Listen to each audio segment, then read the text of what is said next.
మా ఫ్రెండ్ నాకు కాల్ చేసాడు 1.5 year క్రితం ఇల్లు తీసుకుంటే ఇలా అయిందంట. దేనివల్ల అయిందో ఈరోజు మీకు చెప్పబోతున్నా. Entire video. అలా పెయింట్ ఊడకపోవడానికి కారణం ఏంటో అనుకుంటున్నారా? వెట్ వాల్ పైన పుట్టి కానీ పెయింట్ వేయడం. ఇప్పుడు మీరు చూసినట్టయితే వెట్ వాల్ పైన నేను పుట్టి వేయించాను. ఇక్కడ చూస్తే ఇది కొంచెం వెట్ ఉన్నట్టుంది, ఇది డ్రై అయిపోయింది. మీకు పుట్టిలో వెట్టుకు పెడితే తేడా కొంచెం కొంచెం కనిపిస్తుంది, కానీ యాక్చువల్గా ఇది కాదండి ప్రాబ్లం.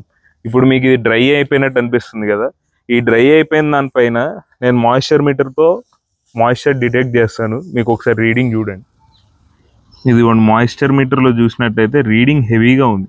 ఇప్పుడు ఇది డ్రైగానే ఉంది కదా, అయినా కానీ మాయిశ్చర్ మీటర్ చూడండి హెవీ రీడింగే ఉంది. చూసారు కదా రీడింగ్. ఇక్కడైనా చెమ్మ కనిపించకపోయినా రీడింగ్లో మాత్రం డిటెక్షన్ కనిపిస్తుంది.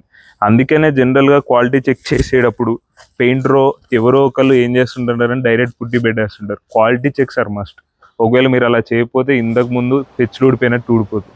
మీకు అలాంటిది వద్దనుకుంటే, బెస్ట్ కన్స్ట్రక్షన్ ఇన్ హైదరాబాద్ కావాలనుకుంటే తప్పకుండా ఎస్ఆర్బి ఇన్ఫ్రా డెవలపర్స్ని సంప్రదించండి. మీకు మా ప్రీవియస్ ప్రాజెక్ట్స్ చూపిస్తాము. ఇలా చాలా కేర్ తీసుకొని కడతాము. Thank you.